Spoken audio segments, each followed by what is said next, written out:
6 লক্ষ শিক্ষক শহীদ মিনারে জীবন দিতে এবার প্রস্তুত। আমরা হয় 20% নিয়ে ঘরে ফিরবো, আর না হয় আমরা শহীদ মিনারে সব জীবন দিব। বারবার আমরা এভাবে মরতে, ঢাকা শহরের মতো জায়গায় মরতে আসবো না। তাই আমাদেরকে এই সরকার দিতে এত হিমশিম খাচ্ছে, অথচ এই সরকার ছিল আমাদের সবচেয়ে আশা ভরসার জায়গা। কারণ এই সরকার নির্দলীয় সরকার, নিরপেক্ষ সরকার, এবং যারা ক্ষমতায় আছেন তাদের বেশিরভাগই শিক্ষক এবং শিক্ষকের সন্তান। তাই তারা আমাদের কষ্ট বুঝবেন, আমাদের রাস্তায় থাকতে হবে না।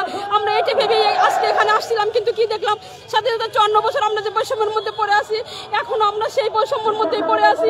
যে আমি শিক্ষক জাতি তৈরি করে সেই শিক্ষক যদি আজকে দুরবস্থা হয় তাহলে কি হবে বলেন। আমরা একদম সামান্য চাওয়া নিয়ে এখানে আসছি। আজকে 7 দিন আমরা অনশন জায়গায়, আমরা প্রত্যেকটা শিক্ষক অসুস্থ। আমরা কতজনকে যে মেডিকেলে পাঠাইছি, ঢাকা মেডিকেলে বারডেমে পাঠাইছি, কারণ সবাই অসুস্থ হয়ে যাচ্ছে। দাওয়া না প্রেস ক্লাবের সাথে রাত্রি যাপন করা, এই কষ্ট আর আমরা নিতে পারতেছি না। আমরা তাই মাননীয় প্রধান উপদেষ্টা মহোদয় ইউনূস স্যারের কাছে আমাদের প্রার্থনা, প্লিজ আমাদের দাবিটা মেনে নিয়ে আমাদের ঘরে ফিরে দেন। তাছাড়া আমাদের বাচ্চাদের সামনে পরীক্ষা, আমাদের ফাইনাল পরীক্ষা, আমাদের যারা 26 সালে এসএসসি পরীক্ষা দিবে, ওদের টেস্ট পরীক্ষা, এই পরীক্ষাগুলো আমরা নিতে পারতেছি না। আমরা ক্লাসে ফিরে যেতে চাই। আমরা কিন্তু এই দাবিটা শুধু আমাদের জন্য আসেনি, আমাদের শিক্ষক, শিক্ষার্থী এবং অভিভাবক তিনের সমন্বয়ে কিন্তু এই দাবি, সেই দাবি নিয়ে সারা দেশ আমাদের সাথে আছে। এবার আমাদের শিক্ষার্থীরা নামে পড়ছে। আপনারা জানেন আমাদের ঢাকা ইউনিভার্সিটি শিক্ষার্থী, আমাদের জাহাঙ্গীরনগর, আমাদের জগন্নাথ, সমস্ত শিক্ষার্থীরা কিন্তু আমাদের সাথে আছে। জাস্ট আমরা যদি একটু বলি, ওরা সব রাস্তায় নেমে আসবে। সারা দেশের শিক্ষার্থীরা আমাদের সাথে, কারণ আমাদের গায়ে হাত ধরেছে। আপনারা জানেন পুলিশ কর্তৃক নির্যাতিত হয়েছে।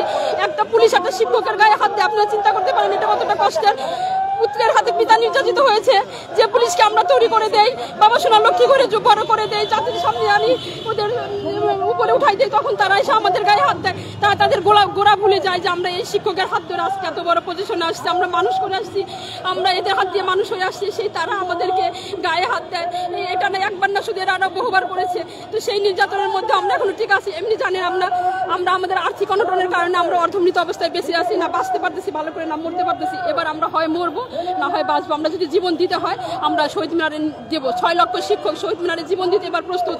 আমরা হয় 20% নিয়ে ঘরে ফিরবো, আর না হয় আমরা শহীদ মিনারে সব জীবন দিব। বারবার আমরা এভাবে মরতে, ঢাকা শহরের মতো জায়গায় মরতে আসবো না।